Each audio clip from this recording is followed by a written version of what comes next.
जितना ही वो वीर था उतना ही बड़ा दयालु भी। वो अपनी प्रजा का हर प्रकार से ध्यान रखता था। किसी ने ठीक ही कहा था कि जैसा राजा होता है वैसे ही प्रजा हो जाती है और राजा प्रजा का प्रभाव ही देश पर पड़ता है। शोभाराम का देश इसलिए सबसे अधिक धर्मान माना जाता था। आसपास के सारे देश राजा शोभाराम से डरते थे। यही कारण था कि शोभाराम पर किसी ने हमला करने की कभी भी हिम्मत नहीं की, क्योंकि इस बात को सब जानते थे कि शोभाराम जैसे स्वयं महान है, उनकी प्रजा भी उनसे कम नहीं। यदि किसी ने उस देश पर आक्रमण करने की कभी भूल की भी तो पूरे देश की जनता अपने राजा व देश के लिए जान देने हेतु तैयार रहती थी। यही कारण था कि राजा शोभाराम के शोभ देश पर किसी भी शासक की हमला करने की हिम्मत नहीं होती थी। इसलिए राजा जी हर वक्त निश्चिंत रहते थे। बेकार बैठे बैठे जब ऊब जाते तो शिकार को निकल जाते। जब शिकार से उनका मन ऊब जाता तो शतरंज में जम जाते। शतरंज से मन भर गया तो मनोरंजन की महफिल सज जाती। राग रंग में अपने आप को डुबो देते। एक बार राजा शोभाराम बैठे बैठे कुछ सोच रहे थे तो उन्हें अपने बारे में ये विचार आया कि क्या मैं वास्तव में ही एक महान व बहादुर राजा हूँ। इस पर यह भी एक कमाल ही है कि लोग कहते हैं कि मुझ में कोई अवगुण नहीं, लेकिन ये सब तो मुंह देखी बातें हैं। भला राजा के मुंह पर बुराई करने की हिम्मत किसमें है? मगर इन सब बातों का निर्णय अब कौन करेगा? राजा के मन पर यही बात बोझ बनी हुई थी। उसका मन बुरी तरह उलझ चुका था। इस पर चिंता बढ़ती ही जा रही थी।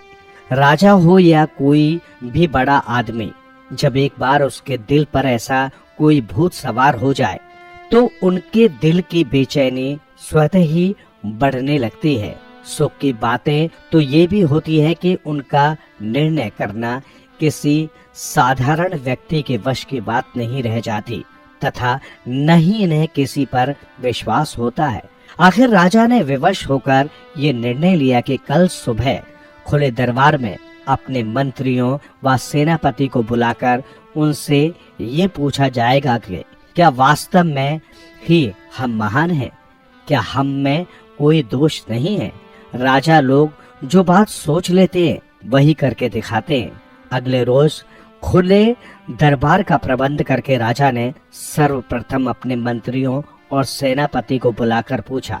सबसे पहले नंबर पर आने वाले राजा पुरोहित पंडित गंगाधर थे। उन्होंने जैसे ही राजा के पास अपना आसन ग्रहण किया तथा राजा के प्रश्न को बड़े ध्यान से सुना तो कुछ देर के लिए सोच में पड़ गए कि राजा की अच्छाई करते हैं या प्रशंसा करते हैं तो राजा इसे खुशामदी कहेंगे, चापलूस कहेंगे। बुराई करते हैं तो राजा के मन में नफरत पैदा होगी। पंडित जी को खामोश देखकर राजा बोले, हे राजपुरोहित, आप तो इतने बड़े विद्वान हैं, ज्ञानी हैं, आपको तो जल्दी फैसला कर देना चाहिए। आपको तो ये बताना ही चाहिए कि हम में क्या कमी है। महाराज, मेरे विचार में तो आप में कोई दोष नहीं है। आप महान शासक और बुद्धिमान व्यक्ति हैं। जिस राज्य के राजा का सम्मान होता हो तो ऐसे राजा की बुराई कौन करेगा? सच तो ये है कि महाराज, आप बड़े बलवान तथा विशाल हृदय के स्वामी हैं। आप प्रभु भक्त हैं, इसलिए आपको कोई भी बुरा नहीं कहेगा। राजपुरोहित के मुख से अपनी प्रशंसा सुनकर राजा बहुत खुश हुआ। फिर उसने अपने महामंत्री से पूछा, महामंत्री जी, आपका हमारे बारे में क्या विचार है? क्या हम वास्तव में ही अच्छे हैं या ये मुंह देखी बातें हैं? नहीं महाराज, वास्तव में ही आप एक महान राजा हैं और विशाल भक्ति के स्वामी हैं। आपके राज्य में किसी चीज की कमी भी तो नहीं। ऐसे राजा को कौन बुरा कह सकता है? ठीक है, आप अपने स्थान पर बैठे। महामंत्री के पश्चात सेनापति को बुलाया गया। उससे भी यही प्रश्न पूछा गया। सेनापति ने सिर झुकाते हुए कहा, महाराज, आप बहादुर भी हैं और शूरवीर भी। इसके साथ ही आप अपनी प्रजा का भी पूरा ख्याल रखते हैं। ऐसे राजा को भला कौन बुरा कहेगा?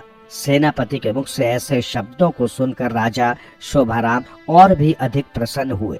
अब उनके मन को सुख शांति मिली थी। खुले दरबार में भी उसकी प्रशंसा होना कोई सामान्य बात नहीं थी। खुला दरबार खत्म हो गया, सभी लोग उठकर चले गए तो राजा अकेला ही रह गया। राजा के मन में एकांत में एक और विचार आया कि उसके विषय में जो भी निर्णय किया गया है वो तो उसके अपने ही आदमियों का है। अपने लोगों में ये हिम्मत ही कहाँ है जो अपने स्वामी के विरुद्ध बोल सके। असली निर्णय तो प्रजा ही दे सकती है। अतः यदि उसे अपने विषय में सत्य जानना है तो प्रजा के बीच जाना होगा।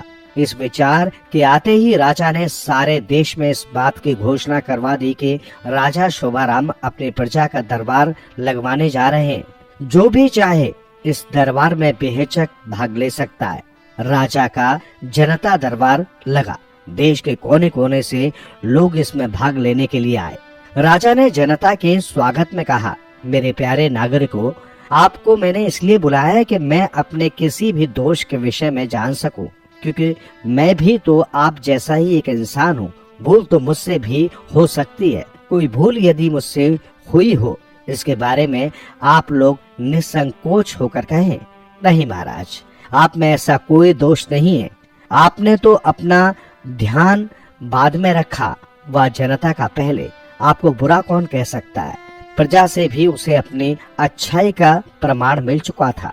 राजा ने अपनी प्रजा का बड़ा धन्यवाद करते हुए उन लोगों को विदा कर दिया। अब राजा शोभाराम को ये तो पता चल गया था कि जनता और दरबारी लोग उसे बहुत प्यार करते हैं, मगर ये सब कुछ तो उन्होंने राजा बनकर ही तो जाना है। नहीं, ये सच नहीं है। उसकी आत्मा ने अंदर से जवाब दिया। तो सच क्या है? ये तो तभी पता चल सकता है जब वो राजा ना हो। इस विचार के आते ही राजा ने शाही वस्त्र उतारकर फटे पुराने वस्त्र पहन लिए, सिर पर पगड़ी बांध ली और रात के अंधेरे में दूर निकल गया। चलते चलते अपने शहर से बहुत दूर गांव की ओर निकल चुका था। हर गांव से गुजरते समय वहां पर थोड़ी देर के लिए रुकता, वहां के लोगों से थोड़ी देर तक बातें करता, फिर आगे निकल जाता। हर गांव के लोग एक ही बात करते थे, हमारे राजा तो बहुत ही अच्छे हैं, वे धरती पर भगवान हैं। हर गांव की जनता ने उसे न जानते हुए भी बड़ा सम्मान दिया। उसके रथ के आगे जोते बैलों को चारा और उसे खाना खिलाया। सच्चा प्रेम तो इन गांव वासियों में ही मिलता है। चलते चलते राजा का रथ एक पुल के करीब पहुंच गया। राज्य का ये विधान था कि जब भी सामने कोई बड़ा आदमी आ रहा हो तो छोटे आदमी को रास्ता छोड़ना पड़ता था। पुल के दूसरी ओर से राजा का रथ आ रहा था। उस रथ के आगे बैठे कोचवान ने जोर से कहा, देखो भाई रथ वाले, हमारे राजा श्री भीम सिंह काशी के महान और वीर शासक हैं, इनके लिए रास्ता छोड़ दो। यदि आपके स्वामी राजा हैं तो हम महाराजा हैं। हम कहते हैं कि हमारे लिए रास्ता छोड़ना आपका धर्म है। आप कहाँ के राजा हैं? राजा शोभाराम, हम शोभ देश के राजा हैं, मगर शक्ल और वेशभूषा से तो आप राजा नहीं लगते। राजा लोग अपने बारे में जनता की राय जानने के लिए वेश बदलकर निकलते हैं, तभी उन्हें अपने राज्य की सच्ची खबर मिलती है। आपकी बात को यदि हम मान लेते हैं तो भी बड़ा वही माना जाता है जिसकी बुद्धि बड़ी हो। महाराज शोभाराम, यदि आप अपने को बड़ा मानते हो तो अपने गुणों के बारे में बताओ, जिससे ये सिद्ध हो सके कि आप महान हैं। सुनो महाराज, मैं बुराई का बदला बुराई से और भलाई का बदला भलाई से देता हूँ। राजा शोभाराम ने अपनी मूंछों पर ताव देते हुए कहा, यदि आप में यही गुण है तो काशी राज्य में इससे बड़ा दोष कोई नहीं माना जाता। इस दोष को बड़ा अपराध कहते हैं। क्या कह रहे हो काशी नरेश? आप होश में तो हो? क्या आपको नहीं पता कि मेरे देश की सारी जनता व मेरे दरबार में सारे के सारे बड़े ओहदेदार इस बारे में एक मत है कि राजा शोभाराम में अच्छे राजा होने के सारे गुण मौजूद हैं। राजा शोभाराम जी सुनो, मैं बुराई का बदला भी भलाई से देता हूँ। जो लोग मेरा बुरा चाहते हैं मैं उनका भी भला चाहता हूँ। जैसे ही राजा शोभाराम ने काशी नरेश के मुख से ये शब्द सुने तो उसे अपनी भलाई इसी बात के मानने में लगे कि महान वही होता है जो बुराई के बदले में भी भलाई करता है। वास्तव में ही आप महान हैं काशी नरेश। राजा शोभाराम ने अपना सिर उसके चरणों में झुकाते हुए कहा, कैसे हासिल करें जो आप चाहें।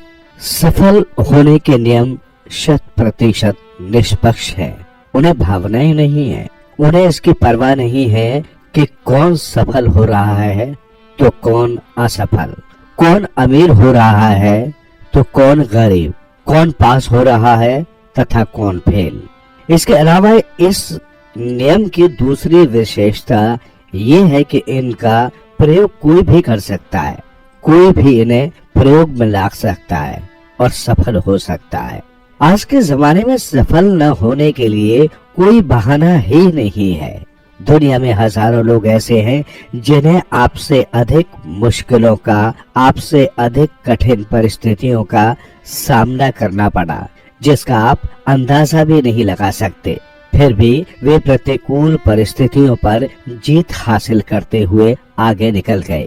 किसी की बहुत बड़ी सफलता देखकर कई बार हम इतने प्रभावित हो जाते हैं कि वो व्यक्ति कैसी कैसी परिस्थितियों अथवा समस्याओं या असफलताओं का सामना करते हुए वहां तक पहुंचा होगा, इसका हमें अक्सर ख्याल भी नहीं आता। दुनिया पर शासन करने का सपना देखने वाले नेपोलियन का नाम सुनकर इस पर भरोसा नहीं होता कि किसी समय वो नौकरी की तलाश में गली गली भटकने वाला एक आम युवक रहा होगा। आज एक देश से दूसरे देश या एक महाद्वीप से दूसरे महाद्वीप तक हवाई जहाज उड़ाते हैं, लेकिन ऑरवेल राइट जो हवाई जहाज उड़ाने वाला पहला आदमी था, उसकी पहली उड़ान में उसके वायुयान ने 100 फुट की दूरी तय की थी।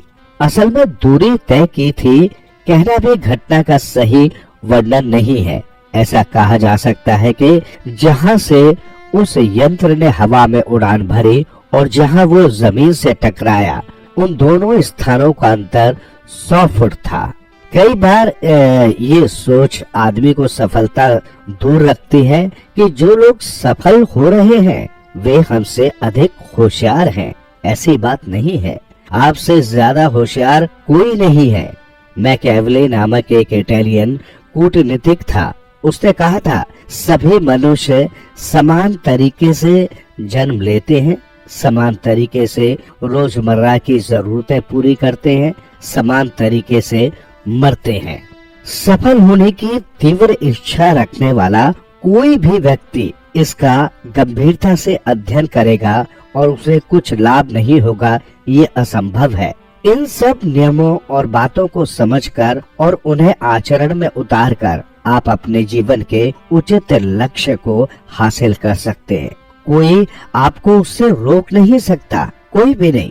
मानव की ये एक त्रासदी है कि जब वो प्रकृति के नियम बदलने में पूर्णतः असमर्थ है, तब भी उसने इस दिशा में कोशिश की, वो औंधे मुंह गिरा। उदाहरणतः प्रकृति का नियम कहता है कि पहले बीज बोना पड़ता है, उसके बाद ही आप फसल काट सकते हैं। कोई व्यक्ति इस नियम को उल्टा करना चाहेगा तो क्या होगा, आप स्वयं सोचिए। लेकिन ये त्रासदी नहीं है, यही वो चीज है जो मनुष्य को सफलता की गारंटी देती है। प्रकृति के निष्पक्ष नियम ये निश्चित करते हैं कि कोई भी सफल हो सकता है। दुनिया के किसी विशेष हिस्से से संबंधित नहीं है अथवा मनुष्य के किसी विशेष समूह से संबंधित नहीं है। ये प्राकृतिक नियम है जो कोई पसंद करे या न करे, हर एक पर समान रूप से लागू होते हैं। जो नियम हम आपको आगे बताएंगे वे हमारे अपने नियम नहीं है, मनुष्य द्वारा बनाए गए नियम नहीं है अथवा काल्पनिक नियम भी नहीं है।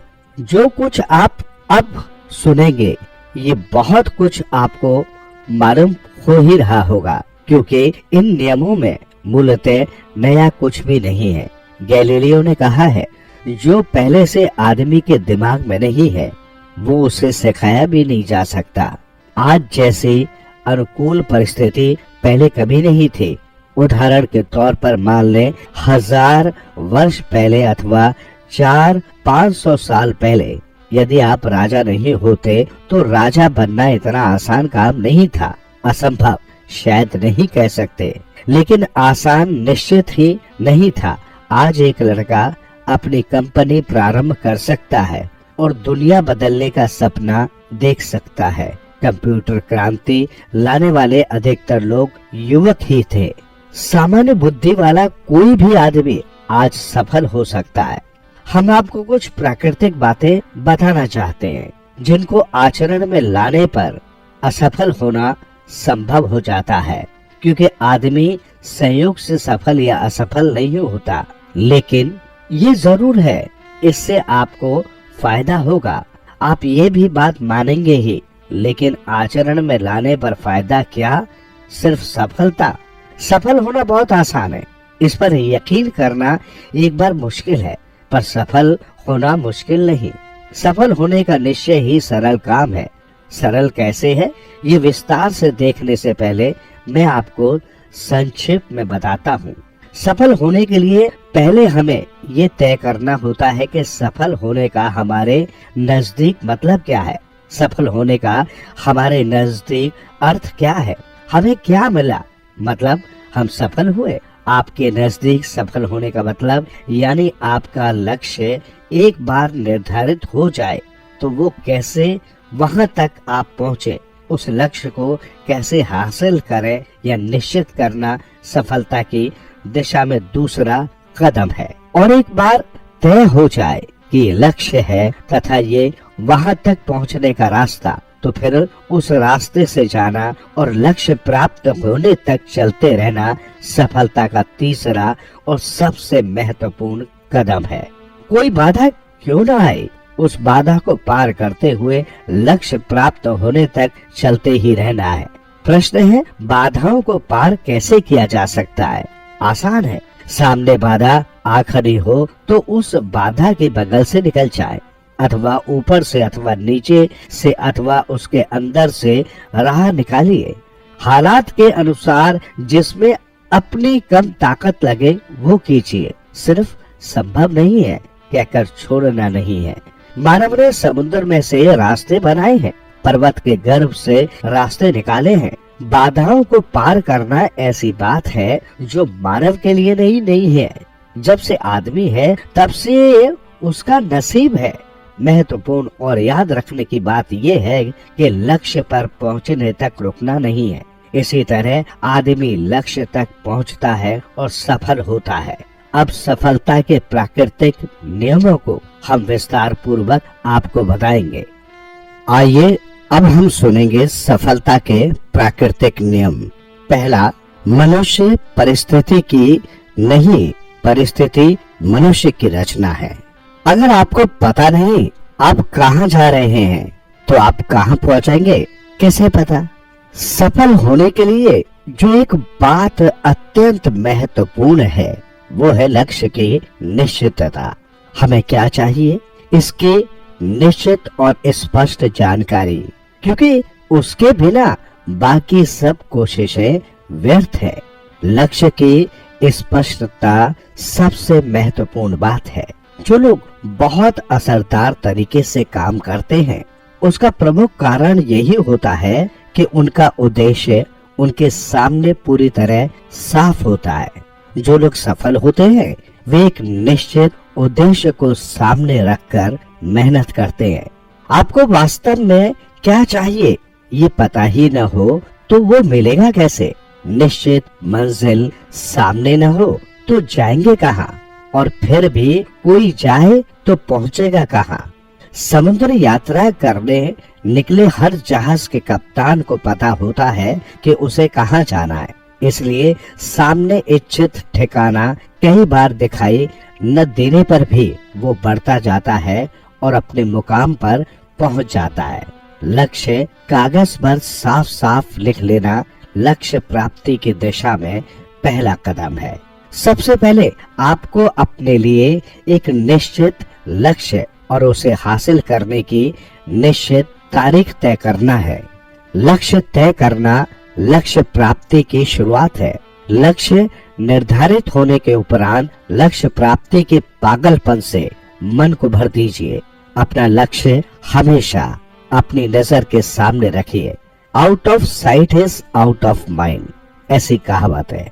यानी कोई चीज नजर से दूर चली जाए तो उस आदमी उसे भूल जाता है अथवा उसकी तीव्रता कम हो जाती है।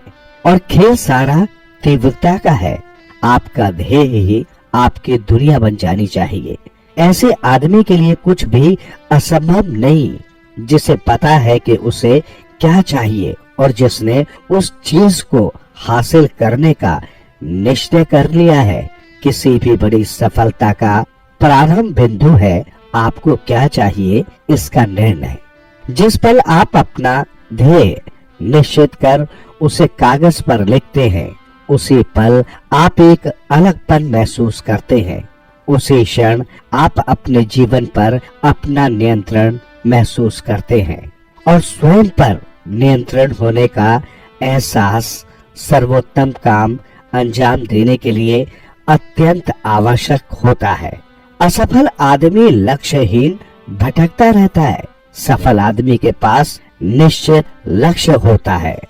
दूसरे महायुद्ध के दौरान हिटलर के यातना शिविरों में कुल 3 साल बिताने वाले एक आदमी ने खुद अपने उदाहरण द्वारा ये निश्चित लक्ष्य की आवश्यकता तथा अनिवार्यता को बताया है। विक्टर फ्रैंकल उस आदमी का नाम था। फिलहाल वे अमेरिका के एक अंतर्राष्ट्रीय विश्वविद्यालय में कार्यरत हैं और मानसिक रोग चिकित्सक भी हैं। नाजी यातना शिविर में लोग रोज मौत की संभावना के साथ ही नींद से उठते थे। नाना प्रकार की यातनाएं, विषैली गैसें और भुखमरी इनकी रोज की किस्मत थी। कई बार मौत के मुंह से बचे विक्टर फ्रैंकल ने निकट से यातना का निरीक्षण किया। यातना देने वालों और यातना सहन करने वालों दोनों का। वे कहते हैं यातना शिविर में समान परिस्थिति का सामना करते हुए एक व्यक्ति मरता था और दूसरा बच जाता था। विक्टर फ्रैंकल को जो दिखाई दिया उसका सार ये था कि जिन लोगों के जीवन में कुछ निश्चित ध्येय था वे लोग भिन्न भिन्न यातनाओं को सहकर भी जीवित बाहर आते थे। पर जिनके पास जीने की कोई वजह ही नहीं थी, कोई उद्देश्य ही नहीं था, वे लोग सहजता से और तुरंत मर जाते थे। अंत में इन यातना शिविरों से औसतन 100 में 4-5 लोग जीवित बच सके। ध्येय निश्चित कर लेने के पश्चात आप अपने मन को ध्येय प्राप्ति के पागलपन और ध्येय प्राप्ति के विश्वास से इस तरह भर दें कि आप खुद को ध्येय प्राप्त अवस्था में देख सकें। माइकल एंजेलो नामक शिल्पकार से जब पूछा गया कि तुमने पत्थर को तराश कर इतनी सुंदर मूर्ति कैसे बनाई, शिल्पकार ने कहा, कुछ नहीं, मूर्ति पहले से ही पत्थर के अंदर थी, मैंने सिर्फ पत्थर का अनावश्यक हिस्सा निकाल दिया। मूर्ति पहले से पत्थर में थी, ये बात अगरचे के सही है, लेकिन ध्यान देने की बात ये है कि उससे पहले वो मूर्ति शिल्पकार के दिमाग में थी। ध्येय निश्चित तथा स्पष्ट हुए बिना सफल होने अथवा न होने की बात उपस्थित तक नहीं होती। आपको अपने ध्येय के प्रति इतना स्पष्ट होने की आवश्यकता है कि उसका चित्र आपके दिमाग में और आपकी आंखों के सामने साफ साफ खड़ा होना चाहिए। लक्ष्य साकार होने से पहले आप अपने दिमाग में उसे साकार स्वरूप में स्पष्ट देख सकना चाहिए। जिस प्रकार माइकल एंजेलो ने मूर्ति बनाने से पहले अपने मन में उस मूर्ति का स्पष्ट चित्र देखा, उसी प्रकार आपके देह का चित्र आप अपनी आंखों के सामने स्पष्टता से देख सकना चाहिए। ध्येय निश्चित करें, अपने ध्येय को मन में उकेर लें, अपने ध्येय से अपने मन को व्याप्त कर लें। सफलता आपकी ओर खिंची चली आएगी। याद रखें, हमारे मस्तिष्क को हमारे ध्येय के बारे में स्पष्ट और सरल सूचनाओं की जरूरत होती है। यदि हमारे सामने निश्चित ध्येय ही न हो तो ध्येय की प्राप्ति में हमारा मस्तिष्क हमारी सहायता कैसे कर पाएगा। संपूर्ण शक्ति तथा तीव्रता किसी निश्चित ध्येय पर केंद्रित कर और ध्येय प्राप्ति तक निरंतर मेहनत कर हम सफल होते हैं। जिस अनुमान में आप अपनी सभी शक्तियों को एक सुस्पष्ट और सुनिश्चित ध्येय पर केंद्रित करेंगे, उसी अनुपात में आप सफल होंगे। निश्चित ध्येय हो तो हमारा मन हमारी सारी शक्ति उस ध्येय पर केंद्रित कर सकता है। इसके विपरीत निश्चित ध्येय न हो तो हमारी शक्ति व्यर्थ हो जाएगी। लक्ष्य निश्चित न हो तो आप वैसे भी निशाना नहीं लगा सकते। स्पष्ट और निश्चित ध्येय हो तो मनुष्य अत्यंत कठिन मार्ग पर भी प्रगति करेगा। ध्येयहीन मनुष्य मार्ग कितना ही सरल होने के बावजूद कहीं नहीं पहुंचेगा। ध्येय तक पहुंचना त्रासदी नहीं, पहुंचने के लिए ध्येय न हो ये असली त्रासदी है। ऐसे व्यक्ति के लिए कुछ भी असंभव नहीं, जिसे पता है उसे क्या चाहिए, उसे प्राप्त करने का जिसने निश्चय कर लिया है। कोई भी प्रतिकूल परिस्थिति इतनी ताकतवर नहीं है कि निश्चित ध्येय रखने वाले मनुष्य को हमेशा के लिए रोक कर रख सके। निश्चित ध्येय और उस तक पहुंचने का दृढ़ निश्चय रखने वाले मनुष्य से मिलने पर विरोध और रुकावटें गायब हो जाती हैं। इमर्सन। सफलता में दृष्टिकोण की भी आवश्यकता है। दृष्टिकोण बदलिए, दृश्य बदलेगा। मनुष्य की क्षमता, मनुष्य की कल्पना शक्ति असीम है। किसी भी घटना में आपको खुश करने अथवा दुखी करने की ताकत नहीं होती। कोई भी घटना हो या उस घटना की ओर देखने का आपका दृष्टिकोण ये तय करता है कि उस घटना के कारण आप प्रसन्न होंगे या दुखी या कुछ भी नहीं। किसी भी चीज को अथवा घटना को उतना ही महत्व या उतनी ही कीमत प्राप्त होती है जितनी आप देते हैं। किसी घटना का अर्थ आप कैसे लगाते हैं, उस पर आपकी प्रतिक्रिया निर्धारित होती है। ध्यान रखें, स्वयं को शक्ति हम स्वयं ही देते हैं, स्वयं से शक्ति हम ही निकाल लेते हैं। कैसे भी परिस्थिति हो, आप उसे ऐसा स्वरूप दे सकते हैं कि उससे आपको शक्ति ही मिले। देखने का नजरिया आप तय करते हैं। किसी घटना का असर आप पर क्या हो ये घटना नहीं ठहराती, आप ठहराते हैं। अब प्रश्न उठता है, असफलता, बाधाएं, मुश्किलें क्या कर सकती हैं? इसका सीधा सा उत्तर है, आपको शक्ति दे सकती हैं अथवा आपकी शक्ति छीन सकती हैं। परंतु वे पहले आपसे पूछती हैं कि क्या करें। आपका चयन अंतिम होता है। ध्येय के बाद सफलता का तीसरा नियम। चीनी कहावत है, विद्यार्थी तैयार हो जाए तो शिक्षक उपस्थित हो जाता है। ध्येय निश्चित करना पहली सीढ़ी है। ध्येय प्राप्ति के लिए इसके साथ या इसके बाद चाहिए ध्येय प्राप्ति की तीव्र इच्छा। सफलता के कुछ नियमों में से जो नियम अब मैं आपको बता रहा हूँ, वो इच्छा की शक्ति दर्शाने वाला और इच्छा की आवश्यकता बताने वाला नियम है। ये नियम बताता है कि जब तीव्र इच्छा लेकर आप ध्येय की दिशा में जाते हैं, इतनी तीव्र इच्छा लेकर कि जब भी आपके सामने कोई बाधा या असफलता आती है तो आपकी इच्छा और भी तीव्र हो जाती है। जादू की तरह घटनाएं घटित होने लगती हैं। एक द्वार बंद नहीं होता कि दूसरा खुद ब खुद खुल जाता है, और वो भी तुरंत, इतनी गारंटी के साथ कि इसमें अपवाद ही नहीं है। द्वार बंद होने की चिंता नहीं, सिर्फ चलते रहिए तटस्थता पूर्वक और निश्चिंतता से।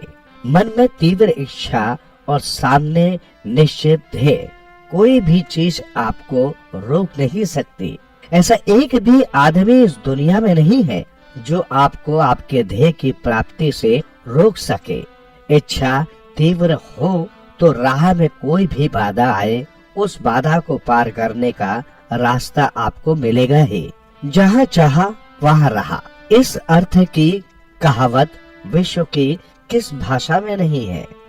मनुष्य की इच्छा तीव्र हो तो उस इच्छा की पूर्ति के लिए सामान्य मनुष्य भी असमान शक्ति उसमें पैदा हो जाती है। आप कोई भी उचित ध्येय प्राप्त कर सकते हैं, सवाल एक ही है, उस ध्येय को हासिल करने की आपकी इच्छा कितनी तीव्र है, कितनी तीव्रता से आपको वो चाहिए।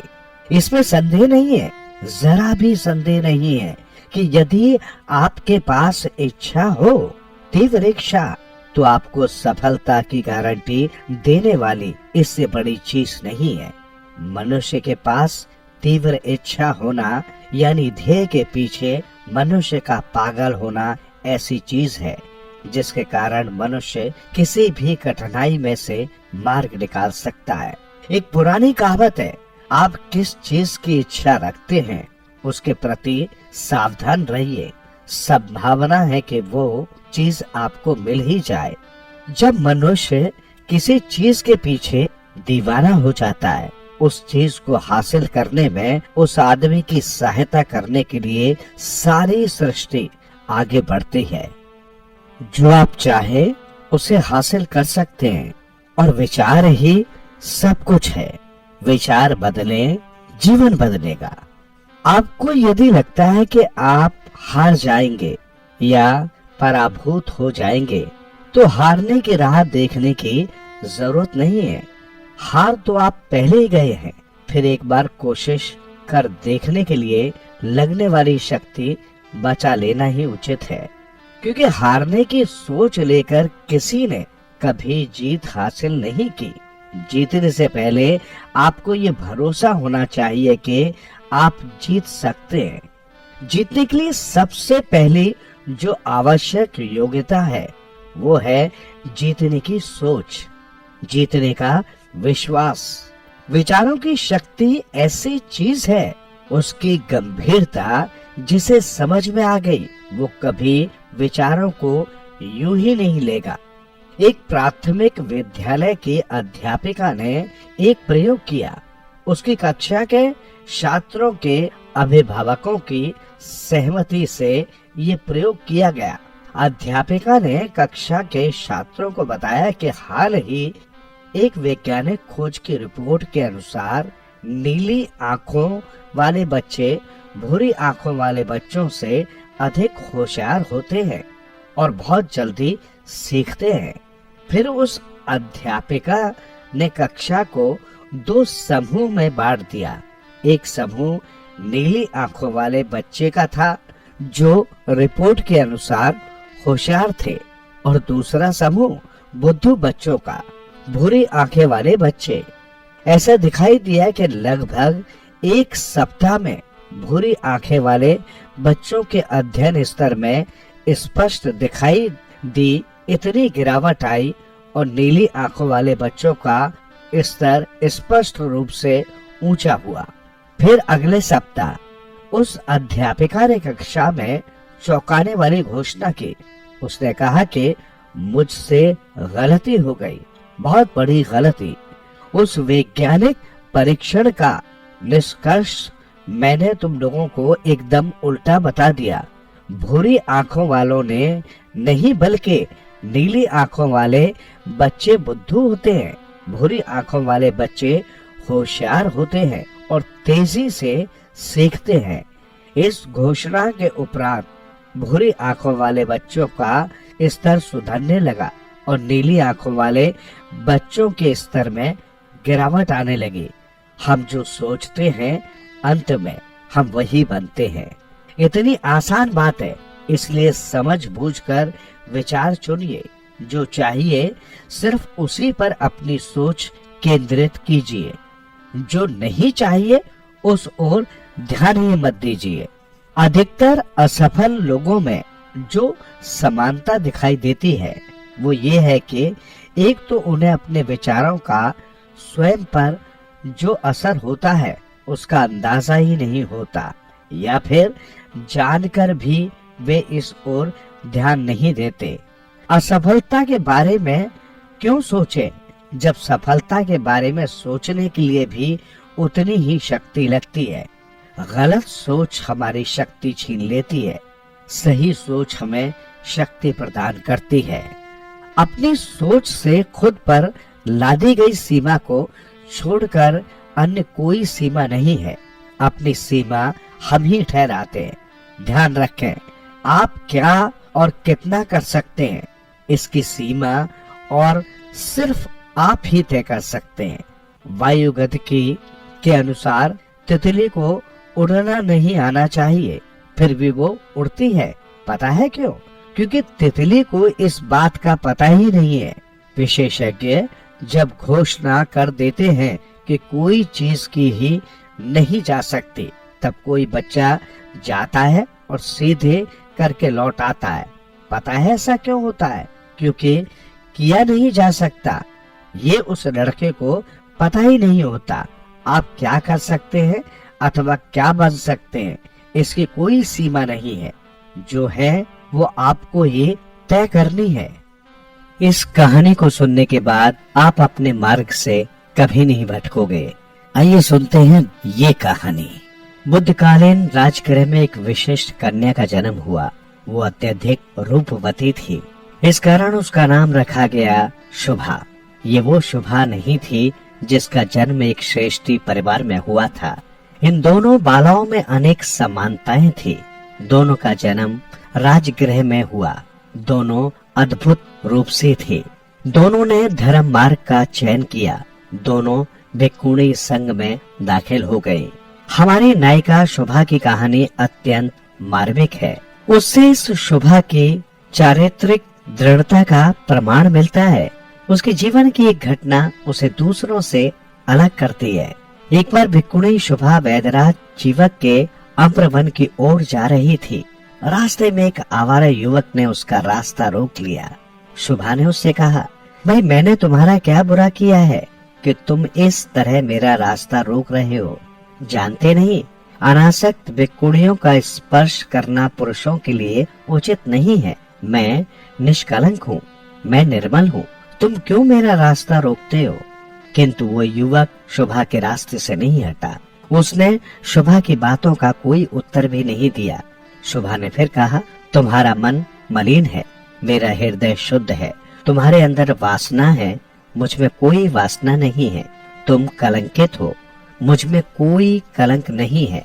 मेरा मन हर प्रकार से उन्मुक्त है। तुम मेरा रास्ता क्यों रोकते हो? तब उस युवक ने शुभा से कहा, तुम युवा हो, तुम निष्पाप हो, इस संसार त्याग से तुम्हारा क्या भला होगा? इन काश्य वस्त्रों को उतार फेंको। आओ हम इस पुष्पित वन में आनंद का भोग करें।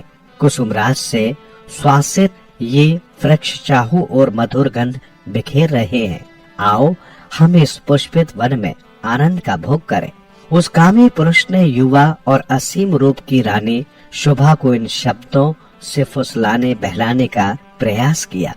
उसने शुभा का रास्ता नहीं छोड़ा। उसने आगे कहा, अपने मस्तक पर पुष्प गुच्छ उठाए ये वृक्ष पवन के झोंके से हिलकर कैसी मधुर ध्वनि उत्पन्न करते हैं। बताओ, इस वन में एकाकी विचरण करके तुम्हारी कौन सी साध पूरी होगी? जब शुभा ने कोई प्रतिक्रिया नहीं दी, कोई प्रत्युत्तर नहीं दिया, तो उस युवक ने फिर कहा, बताओ तुम इस निर्जन भयंकर सघन वन में अकेली कैसे जा सकती हो, जिसमें विषैले जंतुओं का बाहुल्य है, जिसे यायावर और जंगली हाथी रौंदते रहते हैं। शुभा ने उसकी बात का फिर भी कोई उत्तर नहीं दिया। उस युवक का साहस बढ़ा। उसने निर्णय किया कि अभी उसकी पराजय नहीं हुई है, आस अभी शेष थी, बात अभी बन सकती है। इसलिए उसने फिर कहा, तुम इस वन में सोने की गुड़िया जैसी घूम रही हो, अथवा तुम कुबेर के उद्यान की अप्सरा हो। यह अतुल सुंदरी तुम्हें तो सुंदर सुथरे रेशमी वस्त्रों में सज्जित होना चाहिए था। शुभा को इस लंपट युवक की बातों से आरुचि हो रही थी। इन कुत्सित वचनों पर उसे रोष आ रहा था। इस पापी का दुस्साहस कैसे हुआ? अभी वो कुछ कहने को उद्यत हो ही रही थी कि उस युवक ने अपना प्रलाप फिर शुरू कर दिया। प्रिय, यदि तुम मेरे साथ इस वन भूमि में चलोगी तो मैं सदा तुम्हारा सेवक बनकर तुम्हारी सेवा करूंगा।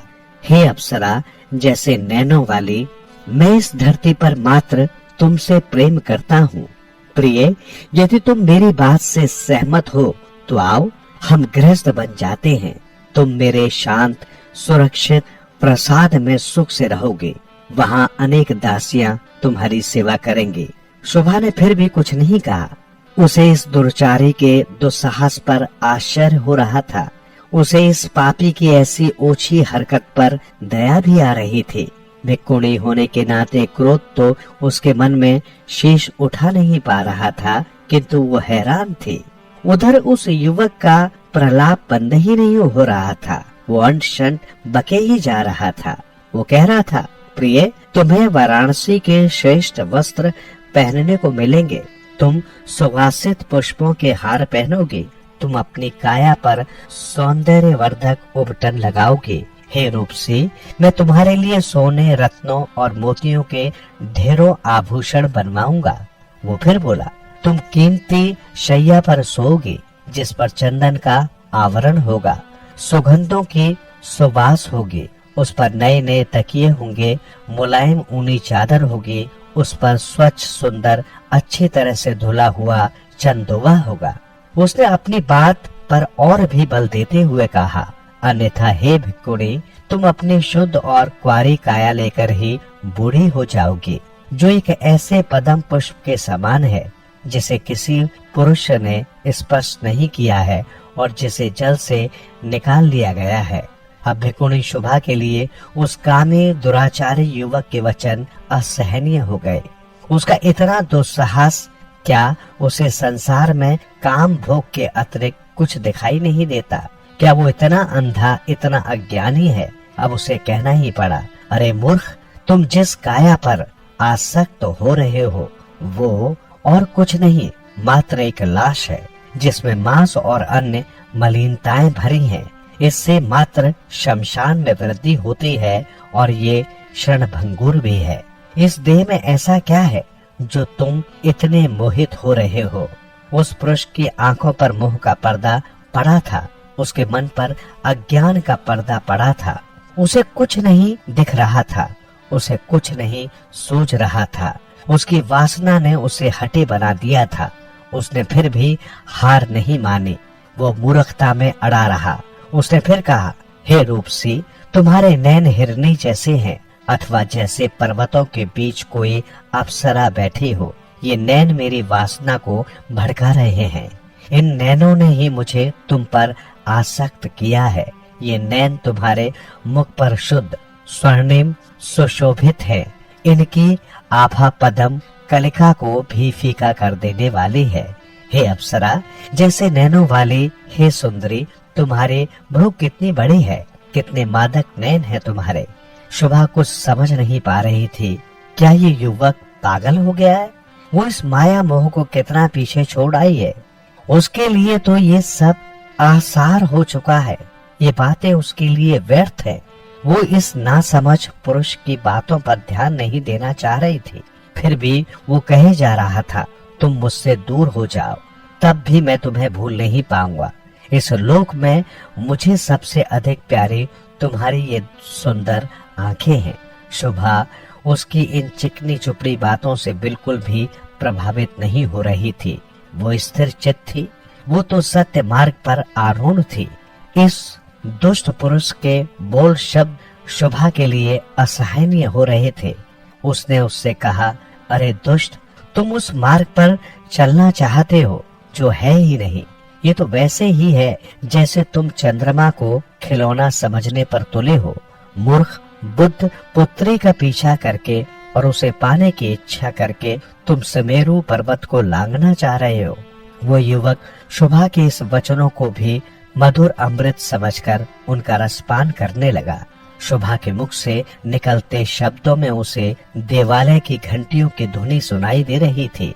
वो तन्मय होकर उसके एक एक शब्द को सुनने लगा, सुनता गया।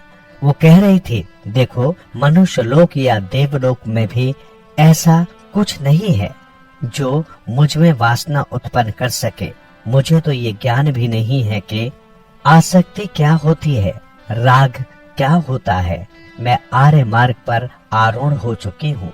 मैं राग का समूल नाश कर चुकी हूँ सदा के लिए। दुष्ट युवक को शुभा की बातों में आनंद मिल रहा था। उसने अपनी आशा अभी छोड़ी नहीं थी। कन्याएं, स्त्रियां पहले इसी तरह की बातें करती हैं। एक बार में थोड़े ही निर्लज्ज हो सकती हैं वे, धीरे धीरे ही तो खुलती हैं संकोची स्त्रियां। फिर ये तो भिकुणी है, संसार को, सांसारिक इच्छाओं को त्याग कर आई है। थोड़ा समय तो लगेगा ही। वो इस प्रकार स्वयं को सांत्वना दे रहा था कि शुभा के ये शब्द सुनाई दिए। मुझे ज्ञान नहीं कि फेंक दिए गए जलते कोयले के समान अथवा उड़ेल दिए गए विष चषक के समान मेरी इच्छा, मेरी वासना कहाँ विलुप्त हो गई है। मुझे तो यह भी ज्ञात नहीं कि वासना होती कैसी है। आर्य मार्ग पर आरूढ़ होकर मैंने इसे सदा के लिए समूल नष्ट कर दिया है। शुभा ने बातों बातों में उस दुष्ट को संदेश भी दिया। शुभा ने कहा, अच्छा होगा कि तुम किसी ऐसी स्त्री को फुसलाओ जिसने सत्य का संज्ञान नहीं किया है, जिसे शस्ता ने उपदेश नहीं दिया है। मेरे पास तो ज्ञान की शक्ति है। मैं जानती हूँ तुम मुझसे पराजित हो जाओगे। फिर शुभा ने और भी स्पष्ट करते हुए अपना पक्ष रखा। उसने कहा, निंदा हो अथवा प्रशंसा, सुख हो अथवा दुख, मेरी चेतना सदा मेरे साथ होती है। मैंने इस सत्य को समझा है कि जो कुछ संस्कारित वो सब अशुभ है, अकल्याणकारी है। इसलिए मैंने स्वयं को संस्कारों से मुक्त कर लिया है। मेरा मन इस सांसारिक जीवन में कहीं विलिप्त नहीं है। फिर शुभा ने आगे कहा, क्या तुम्हें ज्ञात नहीं कि मैं सुगत अर्थात बुद्ध की श्राविका हूँ, शिष्या हूँ। मैं आर्य अष्टांगिक मार्ग का अनुसरण करती हूँ। मैंने स्वयं से वासना के तीर को निकाल फेंका है। वासनाओं और मानसिक द्वंद्व से मुक्त होकर मैं एकांत स्थलों में ध्यान साधना करती हूँ। मैं इसी से आनंद प्राप्ति की इच्छा करती हूँ। शुभा ने अपनी बात को और भी स्पष्ट करने के लिए कठपुतली के उदाहरण का सहारा लिया। उसने उस युवक से कहा, एक बार मैंने एक कठपुतली देखी। ये बड़ी कुशलता से धागों से बनी थी। मैंने देखा वो तरह तरह से सुंदर ढंग से नृत्य कर रही थी। फिर उस कठपुतली के धागे हटा लिए गए तो वो कठपुतली बिखर गई और टूटकर टुकड़े टुकड़े हो गई। अब मुझे ये बताओ, इस टूटी कठपुतली का कौन सा हिस्सा तुम्हें मोहित करता है? शुभा ने इसे और भी स्पष्ट करते हुए सीधे सीधे कहा, इसी तरह ही मनुष्य की काया है। इसका संचालन भी उसी ढंग से हो रहा है। इसके विभिन्न तत्व और कार्य धर्म की अवस्थाओं पर आधारित है। यदि इन अवस्थाओं का उदय नहीं होता तो इस काया के अंग भी टूटकर बिखर जाते हैं। अब मुझे ये बताओ, इन टूटे अंगों में से कौन सा अंग तुम्हें मोहित कर सकता है? दुष्ट पुरुष उसे देखे जा रहा था। वो शुभा की बातों को एक टक सुने जा रहा था। उसे शुभा के अंदर मुख से झरते इन वचनों की सुंदरता पर विस्मय हो रहा था। सच, शुभा हर तरह से सुंदर थी। वो और भी सतर्क होकर शुभा की बात सुनने लगा।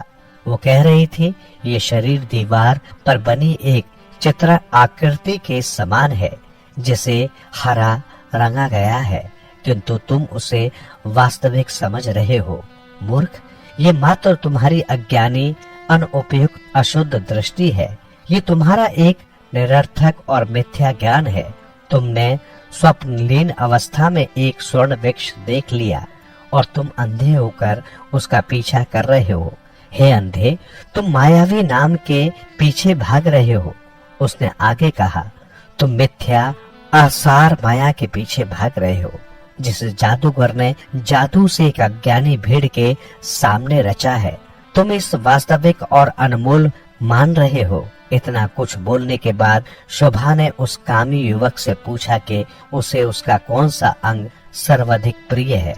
उसने शुभा को बताया कि वैसे तो उसे उसकी समूची देह ही मदमस्त लगती है, उसका तो अंग प्रत्यंग मादक है, उसके तो एक एक अंग से मादक रस टपकता है, वो तो सौंदर्य और यौवन की साक्षात प्रतिमा है। किंतु सच पूछा जाए तो मुझे शुभा के दो नैन सर्वाधिक सुंदर लगे। उन्होंने मेरे हृदय को बींध दिया था, वो उसके लिए तड़प रहा था। इन आंखों से बढ़कर इस लोक में कुछ नहीं था, वो इनके लिए कुछ भी दे सकता था, अपनी जान भी। शुभा ने कहा कि उसे अपनी जान देने की आवश्यकता नहीं है। उसने उस युवक से कहा, ये नैन क्या है? मात्र दो विवरों में स्थित और आंसुओं से सिंचित एक अर्ध बुलबुला, एक वृक्ष की कोटर में स्थित एक लघु कंदक के समान, जिससे एक चिपचिपा पदार्थ निकलता है। इन आंसुओं और कीचड़ आदि को आंख कहते हैं, इससे अधिक ये कुछ नहीं है। ये कहते हुए रूपवती शुभा ने निर्विकार भाव से अपनी आंखें निकाली और इससे पहले कि वो कुछ समझ पाता, उस पुरुष के हाथों में दे दी। ये रही मेरी आंखें, ले लो इन्हें, शुभा ने कहा। वो दुष्ट युवक ये देखकर अवाक रह गया, उसकी वासना का ज्वार ठंडा पड़ गया। उसने शुभा से क्षमा मांगी। उसने वचन दिया कि भविष्य में वो ऐसा कुकृत्य कभी नहीं करेगा। उसने शुभा का आलिंगन करने की, उसका स्पर्श करने की हठपूर्ण इच्छा त्याग दी। उसने कहा, बहन, तुमने मेरे पाप पर घोर प्रहार किया है। मैं एक ज्वलन अग्नि का आलिंगन करने जा रहा था, एक विषैले सर्प को छूने जा रहा था। बहन, तुम्हें स्वास्थ्य लाभ हो, मुझे क्षमा करना, सदा सुखी रहो। और भिक्खुणी शुभा के सानिध्य से उस कपटी पुरुष को भी आत्मशुद्धि का मार्ग मिल गया। इस कहानी को सुनने के बाद आप किसी भी अति से हमेशा बचोगे। कठोर तपस्या में 6 वर्ष बिता देने के पश्चात सिद्धार्थ को स्व उत्पीड़न की आसरता और निरर्थकता का ज्ञान हुआ। तब करते करते उनका शरीर क्षीण हो गया था। सीने की पसलियां स्पष्ट दिखाई देने लगी थी। पीठ और पेट मिलकर एक हो गए थे और पीठ पकड़ते तो पेट हाथ में आता। नहीं, ऐसे नहीं चल सकता। वे इस नतीजे पर पहुंचे, इस तरह तो वे उस परम ज्ञान को प्राप्त नहीं कर सकते जिसकी खोज में उन्होंने अभी निष्क्रम किया था। पर्याप्त सोच विचार करके उन्होंने कोरी तपस्या का मार्ग त्याग दिया। उन्होंने स्वयं मध्यम मार्ग का अन्वेषण किया, जो 2 अंतों अर्थात लगातार भोग विलास और निरंतर स्वयं उत्पीड़न के मध्य का मार्ग था। जब उन्होंने तपस्या का मार्ग त्यागा तो उन 5 साथियों ने उनका त्याग दिया जो उन्हें महान संत समझकर उनके साथ लगे हुए थे। किंतु सिद्धार्थ अपने प्रयत्न से विचलित नहीं हुए। भले ही वे 5 जो पंचवर्गीय भिक्षु कहलाए, उन्हें पथ से भटक गया विचार कर उनका साथ छोड़ गए, फिर भी उन्होंने अपना संघर्ष जारी रखा और वे सफल हो गए। उन्होंने बोधि लाभ किया और बुद्ध हो गए। बुद्ध बनने पर उनके मन में ये विचार आया कि जो परम ज्ञान उन्होंने प्राप्त किया है, उस ज्ञान का उन्हें प्रचार प्रसार करना चाहिए। प्रश्न पैदा हुआ, ये ज्ञान किसे दें? उनका ध्यान उन 5 की तरफ गया जो दिग्भ्रंत समझ उन्हें छोड़ गए थे। उन्होंने उन 5 को उपदेश देने का मन बना लिया। परम ज्ञानी बुद्ध ऋषि पतन के पास मृगदाव में पहुंचे। उनके वे 5 पुराने साथी वहां थे। उन्होंने निश्चय कर रखा था कि वे इस श्रमण को सत्कार नहीं देंगे, उसको कोई महत्व नहीं देंगे। बुद्ध को अपनी तरफ आते देख उन्होंने अपने मन को और भी दृढ़ बना लिया, परंतु उनकी छवि ने उन्हें द्रवित कर दिया। वे सारे उल्हाने आपत्तियां भूल बुद्ध के आगे नतमस्तक हो गए। बुद्ध ने अपना प्रथम उपदेश इन पंचवर्गीय भिक्षुओं को ही दिया। उनका ये उपदेश धर्म चक्र प्रवर्तन के नाम से प्रसिद्ध है। इस उपदेश में उन्होंने स्वयं प्रतिपादित मध्यम मार्ग की व्याख्या की। बुद्ध के उपदेश से प्रभावित हो उन 5 ने बुद्ध की शिष्यता ग्रहण की। वे बुद्ध के शरणागत हो गए। ये प्रसंग बनारस के पास का है। उन दिनों बनारस में एक धनी सेठ रहता था। उसका एक इकलौता पुत्र था। उसका नाम था यश। कहना न होगा कि यश को सभी तरह की सुख सुविधाएं प्राप्त थी। उसके पास विशाल धन संपदा थी, अपार वैभव था, असीम ऐश्वर्य था। एक संकेत पर संसार की कोई भी भौतिक निधि उसके लिए प्रस्तुत हो जाती थी। पिता ने यश के लिए सभी भौतिक सुख के साधन जुटा रखे थे। ब्रह्मा प्रवेश की कोई समस्या, कोई कठिनाई उसे छू तक नहीं सकती थी। पिता का पूरा प्रयत्न था कि दुख नाम की कोई अनुभूति उसे कभी हो ही नहीं। यश के दिन इस प्रकार सुख की छांव में ही कट रहे थे। सेठ पिता ने यश की युवावस्था में उसका विवाह कर दिया था, जिससे कि वो भोग विलास की सुहानी सुखद क्रीड़ाओं में मगन रहे। पत्नी के अलावा कितनी ही अन्य कमसिन और रूपवती बालाएं थी जो उसकी हर तरह की सेवा के लिए सदा तत्पर रहती थी। पिता का उद्देश्य था कि उनका इकलौता पुत्र किसी तरह उबे नहीं, उसे किसी तरह से अरुचि न हो। विडंबना यही है कि मनुष्य के जीवन में जिस चीज की, जिस बात की अति होती है, वो एक दिन उससे उब जाता है। यौवन का नया नया उत्साह जब तक रहा, नई नई उमंग और ऊर्जा तब तक रही। यश ने रूप रस का छक्कर पान किया। उसके दिन रात के अधिकांश पल उन युवा रूपसियों के सानिध्य में व्यतीत होते थे। वह उन्हीं के रूप पाश में सोता और उन्हीं के रूप पाश में जागता था। उसके लिए लगातार इस झुंड में परिवर्तन होता रहता, जिससे कि वो उबे नहीं। एक युवक को इससे ज्यादा और किस वस्तु की कामना हो सकती है। खूबसूरत बालाओं के इस झुंड में संगीत और कला की साधिकाएं भी थी। एक रात यश की नींद उचट गई। उसने अपने चारों ओर दृष्टि डाली। उसकी आंखों ने जो देखा, उससे उसके मन में गहन वितृष्णा उत्पन्न हुई। उसके आसपास उसकी वे सुंदर सेविकाएं बेहोश सी पड़ी थी। उन्हें अपने अंग प्रत्यंग का कोई होश नहीं था। वस्त्र इधर उधर पड़े थे। नग्न देहों में कोई आकर्षण नहीं था। वे उबाऊ दृश्य उत्पन्न कर रही थी। क्या यही है सौंदर्य? यही यौवन है? यही जीवन है? जीवन का लक्ष्य यही है क्या? यश के मन में अनेक प्रश्न कांटे की भांति चुभने लगे। एकाएक वो दुखी हो गया। दुख की एक तीव्र अनुभूति ने उसके मानस को मथकर रख दिया। उसे लगा वो मानसिक संतुलन खो देगा। वो कुंठित हो गया। यश को सब कुछ बेकार आसार लगने लगा।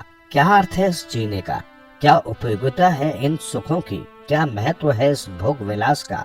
उसका मन हुआ सब कुछ छोड़ छाड़ कर कहीं भाग जाए, इस घृणित वातावरण से कहीं दूर, जहां उसे मानसिक शांति मिल सके। हाँ संताप, हाँ पीड़ा, कहते हुए वो घर से निकल गया। वो इस दमघोटू वातावरण से यथाशीघ्र दूर हो जाना चाहता था। यहाँ से यथाशीघ्र भाग जाना चाहता था वो। इस तरह हाँ संताप, हाँ पीड़ा कहता और श्वास भरता यश जब घर से निकल गया तो वो वहां पहुंच गया जहां बुद्ध उन दिनों विहार कर रहे थे। बुद्ध ने यश को उस प्रथम उजास में देखा और उसका करुण विलाप सुना तो उनकी करुणा जाग गई। यहाँ कोई संताप नहीं है, यहाँ कोई पीड़ा नहीं है। उन्होंने अनुकंपा से ओतप्रोत अपनी मधुर वाणी में यश को प्रबोधित किया। करुणानिधि बुद्ध के इन शब्दों ने यश के पीड़ित मन पर सांत्वना की शीतल फुहार छोड़ी। उसका संताप रुक गया। उसके दुखी मन को थोड़ी शांति मिली। तब बुद्ध ने यश को सम्यक उपदेश दिया। उपदेश सुनकर यश का सारा कष्ट जाता रहा। उसका दुखी मन शांत हो गया। जब भोर हुई और यश अपनी सेज पर नहीं मिला तो सेठ के महल में हाहाकार मच गया। यश कहाँ है, कहाँ गया है यश की गूंज सब तरफ फैल गई। परिवार चिंता में डूब गया। ये असामान्य था। पहले तो ऐसा कभी नहीं हुआ था। सभी दिशाओं में सेवक दौड़ाए गए। यश का पिता स्वयं उसकी खोज में निकल पड़ा। यश को ढूंढते ढूंढते वो उसी दिशा में निकल आया जहां बुद्ध विराजमान थे। सेठ ने अपने पुत्र के विषय में बुद्ध से पूछा। उन्होंने सेठ को आश्वासन दिया कि वो अपने पुत्र को जरूर देखेगा। बुद्ध ने उचित मौका देकर यश के पिता को भी अपनी धीर गंभीर वाणी में सामायिक उपदेश दिया। सेठ उस उपदेश को सुनकर प्रमुदित हो गया। उसके ज्ञान चक्षु खुल गए।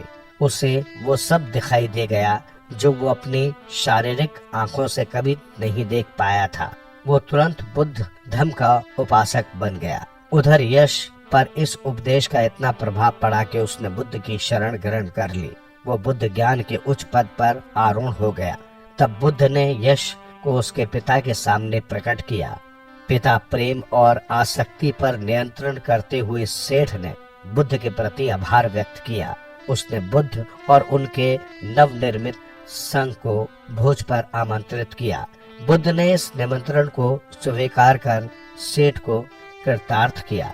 भोज के मौके पर यश की माँ और पत्नी ने भी बुद्ध का उपदेश सुना। उन पर भी उचित प्रभाव हुआ।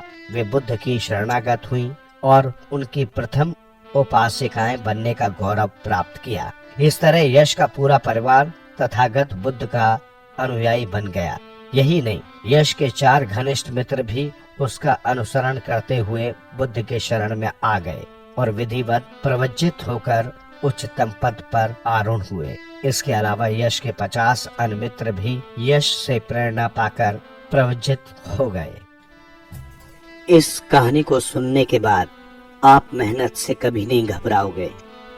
राजकुमार भ्रमण करते हुए मगध की राजधानी राजगृह के निकट पहुंचे।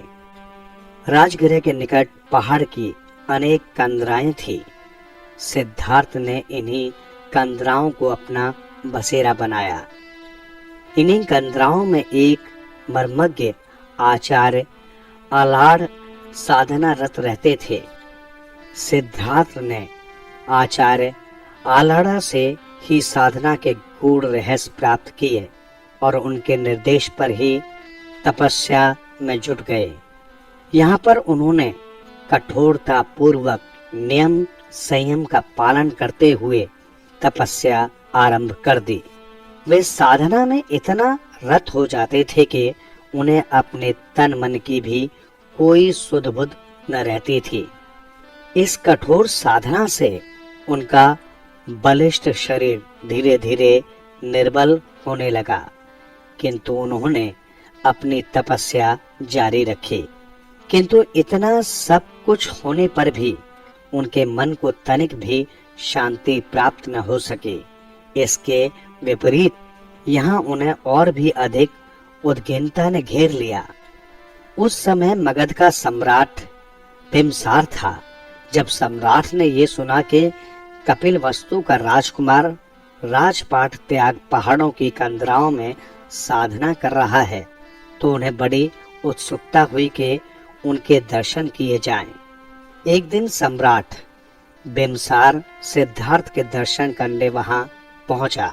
सम्राट ने सिद्धार्थ को देखा कि राजकुमार का शरीर बड़ा कोमल और सुंदर है।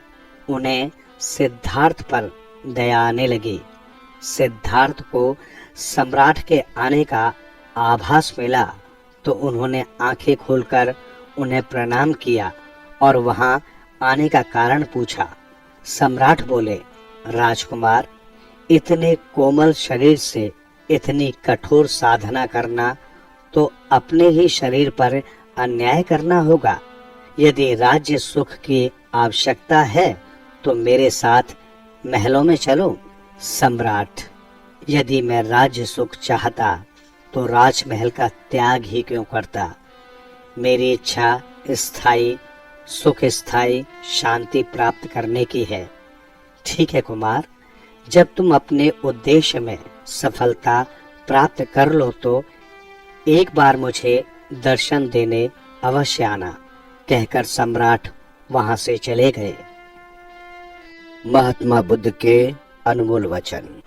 जो बिना चित बिगाड़े हनन और बंधन को सहन करता है, क्षमा बल ही उसकी सेनानी है। मैं उसी को ब्राह्मण कहता हूँ। जो अक्रोधी है, व्रती है, शीलवान है, बहुश्रुत है, संयमी है और अंतिम शरीर वाला है, उसे ही मैं ब्राह्मण कहता हूँ। जन्म दुख है, जरा दुख है, व्याधि दुख है, मृत्यु दुख है, अप्रिय का मिलन दुख है, प्रिय का बिछुड़ना दुख है, इच्छित वस्तु का न मिलना दुख है। वो दुख नामक आर्य सत्य परिकेय है। संक्षेप में रूप, वेदना, संज्ञा, संस्कार और विज्ञान या पंचोपादन स्कंध ही दुख है। प्रमाद न करने से, जागरूक रहने से अमृत का पद मिलता है, निर्वाण मिलता है। प्रमाद करने से आदमी बेमौत मरता है, अप्रमादी नहीं मरते। प्रमादी तो जीते हुए भी मरे जैसे हैं। तृष्णा का निरोध करने से निर्वाण की प्राप्ति होती है। देह दंड या कामो उपभोग से मोक्ष लाभ होने का नहीं। ये दुख निरोध नाम का आर्य सत्य साक्षात कारणीय कर्तव्य है। कंजूस आदमी देवलोक में नहीं जाते। मूर्ख लोग दान की प्रशंसा नहीं करते। पंडित लोग दान का अनुमोदन करते हैं। दान से ही मनुष्य लोक परलोक में सुखी होता है। तृष्णा की नदियां मनुष्य को बहुत प्यारी और मनोहर लगती हैं। जो इनमें नहाकर सुख खोजते हैं, उन्हें बार बार जन्म मरण और बुढ़ापे के चक्कर में पड़ना पड़ता है। लोहे का बंधन हो, लकड़ी का बंधन हो, रस्सी का बंधन हो, इसे बुद्धिमान लोग बंधन नहीं मानते। इनसे कड़ा बंधन तो सोने का, चांदी का, मणि का, कुंडल का, पुत्र का, स्त्री का है। गृहस्थ को चाहिए कि वो किसी प्राणी की हिंसा न करे, चोरी न करे, असत्य न बोले, शराब आदि मादक पदार्थों का सेवन न करे, व्यभिचार से बचे और रात्रि में असमय भोजन न करे। गृहस्थ के कर्तव्य इस प्रकार हैं। जिस आर्य श्रावक को 6 दिशाओं की पूजा करनी हो, वो 4 कर्म कलेशों से मुक्त हो जाए। जिन 4 कारणों के वश होकर मूढ़ मनुष्य पाप कर्म करने में प्रवृत्त होता है, उनमें से उसे किसी भी कारण के वश में नहीं होना चाहिए और संपत्ति नाश के उसे 6 दरवाजे बंद कर देने चाहिए। चित्त के मलिन होने से दुर्गति अनिवार्य है। चित्त के मल ये हैं जिन्हें उपकलेश भी कहा जाता है। विषम लोभ, द्रोह, क्रोध, पाखंड, अमर्ष, निष्ठुरता, ईर्ष्या, मत्सर्य, ठगना, षठता, जड़ता, हिंसा, मान, अतिमान, मद और प्रसाद। मन ही सारी प्रवृत्तियों का अगुवा है। प्रवृत्तियों का आरंभ मन से ही होता है। वे मनोमय हैं। जब कोई आदमी दूषित मन से बोलता है या वैसा कोई काम करता है, तो दुख उसका पीछा उसी तरह करता है जिस तरह बैलगाड़ी के पहिए बैल के पैरों का पीछा करते हैं। मन ही सारी प्रवृत्तियों का अगुवा है। प्रवृत्तियां मन से ही आरंभ होती हैं। यदि मनुष्य शुद्ध मन से बोलता है या कोई काम करता है, तो सुख उसी तरह उसका पीछा करता है जिस तरह मनुष्य के पीछे उसकी छाया। सद्भाव से ही समाज निर्माण संभव है, जिससे एक व्यक्ति से दूसरे को अधिकाधिक हस्तांतरित होने पर श्रेष्ठ समाज की कल्पना को साकार किया जा सकता है। जो आदमी शांत पद चाहता है, जो कल्याण करने में कुशल है, उसे चाहिए कि वो योग्य और परम सरल बने। उसकी बातें सुंदर, मीठी और नम्रता से भरी हो। उसे संतोषी होना चाहिए। उसका पोषण सहज होना चाहिए। कामों में उसे ज्यादा फंसा नहीं होना चाहिए। उसका जीवन सादा हो, उसकी इंद्रियां शांत हो, वो चतुर हो, वो ढीठ न हो। किसी कुल में उसकी आसक्ति नहीं होनी चाहिए। वो ऐसा कोई छोटे से छोटा काम भी न करे जिसके लिए दूसरे जानकार लोग उसे दोष दें। उसके मन में ऐसी भावना होनी चाहिए कि सब प्राणी सुखी हो, सबका कल्याण हो, सभी अच्छी तरह रहें, कोई किसी को न ठगे, कोई किसी का अपमान न करे, वैर या विरोध से एक दूसरे के दुख की इच्छा न करे। माता जैसे अपनी जान की परवाह न कर अपने इकलौते बेटे की रक्षा करती है, उसी तरह मनुष्य सभी प्राणियों के प्रति असीम प्रेम भाव बढ़ाए। खड़ा हो चाहे चलता हो, बैठा हो चाहे लेटा हो, जब तक मनुष्य जागता है तब तक उसे ऐसी ही स्मृति बनाए रखनी चाहिए। इसी का नाम ब्रह्म विहार है। ऐसा मनुष्य किसी मिथ्या दृष्टि में नहीं पड़ता। शीलवान व शुद्ध दर्शन वाला होकर वो काम तृष्णा का नाश कर डालता है, उसका पुनर्जन्म नहीं होता। जैसे कच्ची छत में जल भरता है, वैसे ही अज्ञानी के मन में कामनाएं जमा होती हैं। मन सभी धर्मों का अगुआ है,